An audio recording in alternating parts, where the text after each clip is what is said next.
ನನಗೆ big boss ಹೋದ ಬಗ್ಗೆ ನನಗೇನು ಮಾಹಿತಿ ಇಲ್ಲ. ಯಾಕಂದರೆ ಅವರು ನನ್ನ ಹೆಂಡತಿ ಮನೆ ಬೀಗ ಹಾಕ್ಕೊಂಡು ನಾನು ಕಟ್ಟಿದ್ದ ಮನೆ, ನಾನೇ ಒಂದು 25 ವರ್ಷ ಹಿಂದೆ 10 ಲಕ್ಷ ಖರ್ಚು ಮಾಡಿ ಮನೆ ಕಟ್ಟಿದ್ದೇನೆ. ನಾನು ಕಟ್ಟಿದ ಮನೆಯೇ ನನ್ನನ್ನು ಹೊರಗಡೆ ಜಗಲಿ ಮನಸಿ ನಾನು ಕೆಲಸಕ್ಕೆ ಹೋಗಿ ಬರೋ ರಾತ್ರಿ ಒಂದು 10 ಗಂಟೆ ಆಗಿರ್ಬೋದು. ಅಲ್ಲೇ ಹೋಟ್ಲಲ್ಲಿ ಇದ್ದಿದ್ದೆ, ಅದು ಕುಂದಾಪುರ ಹೋಟ್ಲಲ್ಲೇ ನಾನು KSRT ಹೋಟೆಲ್ ಕೆಲಸ ಮಾಡ್ತಿದ್ದೆ. ಆವಾಗ ಒಳಗಡೆ ಕೌಂಟ್ರ್ ಕೆಲಸ ಮಾಡ್ತಿದ್ದೆ. ಇವರು ನನಗೆ ವಿಷಯನೇ ಹೇಳದೆ ತಾಯಿ ಮಗಳು ಇವರೇ ಮನೆ ಬೀಗ ಹಾಕ್ಕೊಂಡು ಕೀಸ ಹಿಡ್ಕೊಂಡು ಹೋಗಿದ್ದಾರೆ. ಮನೆಯ ಕೀ ಹಿಡ್ಕೊಂಡು ನಾನು ಕಟ್ಟಿದ ಮನೆ ಬೀಗ ಹಾಕಿ ಇವರೇ ಕಟ್ಟಿದ್ದೇನೆ ಅನ್ನುವ ಲೆಕ್ಕದಲ್ಲಿ ನನ್ನನ್ನು ಹೊರಗೆ ಜಗಳಿಯಲ್ಲಿ ಮಚ್ಚಂಗೆ ಮಾಡಿ ಒಂದು ಸತ ಅನ್ನನೂ ಸಹ ಕೊಡದೆ, ಒಂದು ಗ್ಲಾಸ್ ನೀರು ಕೊಡದೆ ರಾತ್ರಿ ಹೋಗಿದ್ದಾರೆ. ನಾನು ಮತ್ತು ನಾನು ನನ್ನ ಮೊಬೈಲಲ್ಲಿ ಯೂಟ್ಯೂಬಲ್ಲಿ ನನಗೆ ಗೊತ್ತಾಯಿತು ಇವರು ಬಿಗ್ ಬಾಸ್ಗೆ ಹೋಗಿದ್ದಾರೆ. ಮತ್ತು ಬಿಗ್ ಬಾಸ್ಗೆ ಇಲ್ಲ, ನನ್ನ ಯಾವುದೂ ಕರೀಲಿಲ್ಲ. ನನ್ನ ಅಪ್ಪ ಅಂತ ಅಡ್ವರ್ಟೈಸ್ಮೆಂಟ್ ಕೊಡಲೇ ಇಲ್ಲ. ಅವಳ ಅಪ್ಪ ಇಲ್ಲ ಅನ್ನೋದೇ ಮಾತ್ರ ಹೇಳೋದು. ದ್ವೇಷ ಅಂದರೆ ನಾನು ಸತ್ಯ ಧರ್ಮವನ್ನು ಕಾಪಾಡ್ತೇನೆ. ಇವಳು ಕಳ್ಳಾಟಿಗೆಲ್ಲರೂ ನಾನು ಹೇಳಿಬಿಡ್ತೀನೋ, ಅಯ್ಯೋ ಅಪ್ಪನ ಮುಖ ತೋರಿಸ್ದ ಆ ಗಂಟೆ ಅದಕ್ಕೆ ಮಾನ ಎಲ್ಲ ಮರಿದೆ. ಅದು ನನ್ನ ಬಗ್ಗೆ ಎಲ್ಲ ಊರು ತುಂಬ ಹೇಳ್ಕೊಂಡು ತಿರುಗುತ್ತೆ. ಚೈತ್ರ ಮಗಳು ಅಂದರೆ ನಾನು ನನ್ನ ಮಗಳು ಅಂತ ಹೇಳ್ತೇನೆ, ಹೆಮ್ಮೆ ಪಡ್ತೇನೆ ಅಂತೇಳಿ ನನ್ನ ಮೇಲೇ ದ್ವೇಷ ಚಾರು. ನನ್ನ ದೊಡ್ಡ ಮಗಳು ಗಾಯತ್ರಿ, ಅವಳು ಮರ್ಯಾದೆಯಿಂದ ಗೌರವದಿಂದ ಟೀಚರ್ ಕೆಲಸ ಮಾಡಿಕೊಂಡು ಸಣ್ಣ ಪುಟ್ಟ ಹೊಲಿಗೆ ಮಾಡಿಕೊಂಡು ಗೌರವದಿಂದ ಬಾಳ್ತಾರೆ. ಯಾರು ಹಂಗಿಲ್ಲ, ಯಾರು ಸ್ವಾಭಿಮಾನ.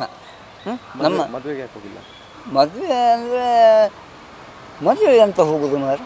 ಆ ನಾಚಿಕೆ ಅವಳಿಗೆ ನಾಚಿಕೆ, ಅವನು ಕಳ್ಳ, ಅವಳು ಕಟ್ಟ, ಅವಳು ಕುಟುಂಬದವರು ಸಹ ಅದೇ ಥರ ಕಳ್ಳರು ಮದುವೆ ಆದ 12 ವರ್ಷ ನಮ್ಮನೇಲೇ ನಾಯಿ ಥರ ಅನ್ನ ತಿಂದು ನಮ್ಮನೇಲೇ ತನ್ನ ಮನೆ ಅಂತ ಅಧಿಕಾರ ಮಾಡ್ಕೊಂಡಿದ್ದವ.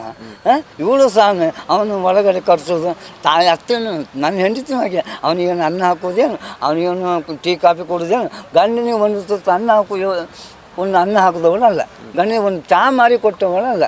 ನಾನು ಮನೆ ಬಂದರೆ ಒಂಥರ ಭಾಳ ಕೂತ್ಕೊಂಡು ಗೊರ ಅನ್ನೋದು. ಇವರು ಕೆಲಸಕ್ಕೆ ಹೋಗೋದಿಲ್ಲ, ಎಲ್ಲರೂ ಯಾರ್ಯಾರು ಮನೆಯಲ್ಲೆಲ್ಲ ಸಂಬಂಧಿಕರ ಮನೆಯಲ್ಲೆಲ್ಲ ಇರೋದು. ನನಗೆ ಬೇಜಾರಾಗ ಬೇಜಾರಾಯಿತು. ನನಗೆಲ್ಲೂ ಮನಸ್ಸು ತಾಂತಿ ಸಿಗ್ತು, ನನಗೆ ಹೋಗ್ತಿದ್ದೆ. ನನಗೆ ಹೆಂಡತಿ ನನಗೆ ಮನೆಯಲ್ಲಿ ನೆಮ್ಮದಿ ಕೊಡ್ತಾ ಇಲ್ಲ. ಆದ ಕಾರಣ ನನ್ನ ಮಗಳ ಮನೆಗೂ ಅದು ನನ್ನ ಭಾವನ ಕೂಡ ನನ್ನ ಅಕ್ಕನ ಕುಟುಂಬ ಮನೆಗೆ ಹೋಗ್ತಿದ್ದೆ. ಮದುವೆಗೆ ಆಮಂತ್ರಣ ಇತ್ತ? ನನ್ನ ಮದುವೆಗೆ ಆಮಂತ್ರಣ ಇದೆ. ಮದುವೆ 4 ದಿವಸ ಇರುವಾಗ ನೀವು ಮದುವೆಗೆ ಬರಬೇಕು, ನೀವು ಮದುವೆ ಬರೋದು ನನಗೆ 5 ಲಕ್ಷ ಹಣ ಕೊಡಬೇಕಂತ ನಂಗೆ ಡಿಮ್ಯಾಂಡ್ ಇತ್ತು. ಯಾರು? ಚೈತ್ರ, ನೀವು 5 ಲಕ್ಷ ನನಗೆ 5 ಲಕ್ಷ ಹಣ ಕೊಟ್ಟರು ನೀವು ಮದುವೆ ಬನ್ನಿ. ನಾನು 5 ಲಕ್ಷ ಹಣ ಇವಳಿಗೆ ಕೊಡೋದಾದರೆ ನಂಗೆ ಅಗತ್ಯ ಇಲ್ಲ ಅಲ್ಲ ಇಂಥ ಮಕ್ಕಳು. ಅಪ್ಪ ನೀವು ಒಳ್ಳೆಯ ರೀತಿಯಾಗಿ ಬಂದು ನೀವು ದುಡ್ಡು ಕೊಡು, ನಿಮ್ಮನ್ನು ಗೌರವದಿಂದ ನನ್ನ ಕರೆದಿದ್ದರೆ ಆಶೀರ್ವಾದ ಮಾಡ್ತೀವಿ. ಖಂಡಿತ ನನಗೆ ಗೌರವ ಕೊಟ್ಟು ತಂದೆ ಅಂತ ಎಲ್ಲೂ ಹೇಳಂತ ಹೇಳಿಲ್ಲ. ತಂದೆ ಇಲ್ಲದ ಮೂಗು ಅಂತ ಯಾರೋ ಒಬ್ಬ ವಿಡಿಯೋ ಕಮೆಂಟ್ ಕೊಟ್ಟಿದ್ದಾನೆ, ಸುಳ್ಳು ಹೇಳಿಕೆ ಕೊಟ್ಟಿದ್ದಾನೆ. ತಂದೆ ಇಲ್ಲದ ಮಗಳಂತ.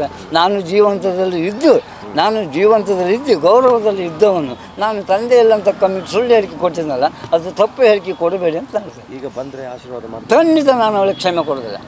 ಅವರು ಅಂಥ 5 ಕೋಟಿ ಹಗರಣವನ್ನು ಹೊಡೆದು ಮಾನವ ಮರ್ಯಾದೆ ನಾನು ತೆಗೆದ್ರು. ನನ್ನ ಕುಟುಂಬದ ಇಡೀ ಮಾನವ ಮರ್ಯಾದೆ ತೆಗೆದ್ರು. ನನ್ನ ತಂದೆ ಹೆಸರಿಗೆ ಕಳಂಕ ತಂದರು, ನನ್ನ ಹೆಸರಿಗೂ ಕಳಂಕ ತಂದರು. ನನ್ನ ಮಗಳು ಒಳ್ಳೆಯ ರೀತಿಯ ಬಾಳೆ ಬದುಕಿದವಳು ನನ್ನ ಹಿರಿ ಮಗಳು ಬದುಕನ್ನೇ ಹಾಳು ಮಾಡಿ ಸರ್ವನಾಶ ಮಾಡಿಬಿಟ್ರು. ಅವಳಿಗೆಲ್ಲ ಬಿಗ್ ಬಾಸ್ ಕಾರ್ಯಕ್ರಮದಲ್ಲಿ ನನ್ನ ಮಗಳು ದುಡ್ಡು ತಗೊಳ್ಳಿಲ್ಲ ಅನ್ನೋ ಒಂದು ಮಾತು ಅವಳಿಗೆ ಹೇಳುವ ಅವಕಾಶ ಇದ್ದಿತ್ತು.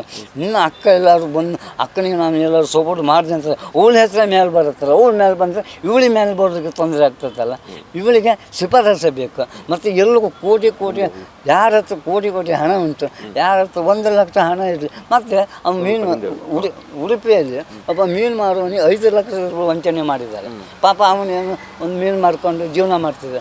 ಅವನಿಗೆ ಅತ್ಯಾಚಾರ ಕೇಸ್ ಹಾಕ್ತದೆ ಅಂತೇಳಿ 5 ಲಕ್ಷ ರೂಪಾಯಿ ವಂಚನೆ ಮಾಡಿದ್ದಾರೆ. ಇಂಥವೆಲ್ಲ ಮನೇಲಿ ಅವಳೇ ನೋಡ್ಕೊಂಡಿದ್ದಿಲ್ಲ ಅಥವಾ ಅವಳ ಮನೆ ನೋಡ್ಕೊಂಡು ಸ್ವಂತ ನಾನೇ ಮನೆಯಲ್ಲಿ ಇದ್ದೇನೆ. ಇವಳಿಗೆ ನನ್ನ 25 ವರ್ಷದಿಂದ ನಾನು ಮನೆ ಬಾಡಿಗೆ ಕೊಟ್ಟಿದ್ದೆ. ನಾನು ಸ್ವಂತ ಕಟ್ಟಿದ ಮನೆ. ಆವಾಗ ಆ ಕಾಲದಲ್ಲಿ 10 ಲಕ್ಷ ಖರ್ಚು ಮಾಡಿ ಮನೆ ಕಟ್ಟಿದೆ. ಆ ಮನೆ ಬಾಡಿಗೆ ನನ್ನ ಹೆಂಡತಿ ಬಿಡ್ತಿದ್ದೆ. 8,000 ರೂಪಾಯಿ ಮನೆ ಬಾಡಿಗೆ ಬರ್ತಿದ್ದೆ. ಗ್ಯಾರೇಜ್ ಬಾಡಿಗೆ ಒಂದು 4,000 ಬರ್ತಿದ್ದೆ. ತಿಂಗಳಿಗೆ 12,000 ಆದಾಯ ಇತ್ತು. ಮತ್ತು 25, 15, 25, 30 ತೆಂಗಿನ ಮರಗಳಿತ್ತು. ಅದರ ಉತ್ಪತ್ತಿ ಬಂದು ಗೊಂಡ ಎಲ್ಲ ಮರ ನನ್ನ ಹೆಂಡತಿ ಜೀವನ ಮಾಡ್ತಿದ್ಲು. ಮತ್ತು ಇವಳಿಂದ ಮನೆ ಜೀವನ ನಡೀಲಿಲ್ಲ. ಇವಳು 1 ರೂಪಾಯಿ ಕೊಡುವ ಯೋಗ್ಯತೆ ಇವಳಿಗೆ ಇಲ್ಲ. ಸೈನಿಕರಿಗೆ ದುಡ್ಡು ಕೊಟ್ಟರು ಸಂತೋಷವೇ. ನಾನಲ್ಲ ಅಂತ ಹೇಳೋದಿಲ್ಲ. ಅದು ಸ್ವಂತ ದುಡ್ಡಿನಲ್ಲಿ ಕೊಟ್ಟಿದ್ದಿದ್ರೆ ಅಥವಾ ತಂದೆಯನ್ನು ಚೆನ್ನಾಗಿ ನೋಡಿಕೊಂಡು ಗೌರವದಿಂದ ಅವ್ರನ್ನ ಬಾಳಿಸ್ಕೊಂಡು ಹೋಗ್ತಿದ್ರೆ ಅವ್ರಿಗೆ ಒಂದು ತುತ್ತು ಅನ್ನ ಕೊಟ್ಟಿದ್ರೆ ಅದು ನಾನು ಹೆಮ್ಮೆ ಪಡ್ತೇನೆ. ಇವಳು ತಂದೆಗೆ ದ್ರೋಹ ಮಾಡ್ಕೊಂಡು ಒಂದು ತುತ್ತು ಅನ್ನ ಕೊಡೋ ಯೋಗ್ಯತೆ ಇಲ್ಲದೆ ಇವಳಿಗೆ ಅಂತ ದೇಶ ಸೇವೆ, ಈ ದೇಶ ನಾನು ಸೇವೆಗೆ ಒಪ್ಪುವುದಿಲ್ಲ. ಇದು ನನ್ನ ಹೆಸರು ಬಾಲಕೃಷ್ಣ ನಾಯ್ಕ. ಈ ಸೇವೆ ಬಗ್ಗೆ ನಾನು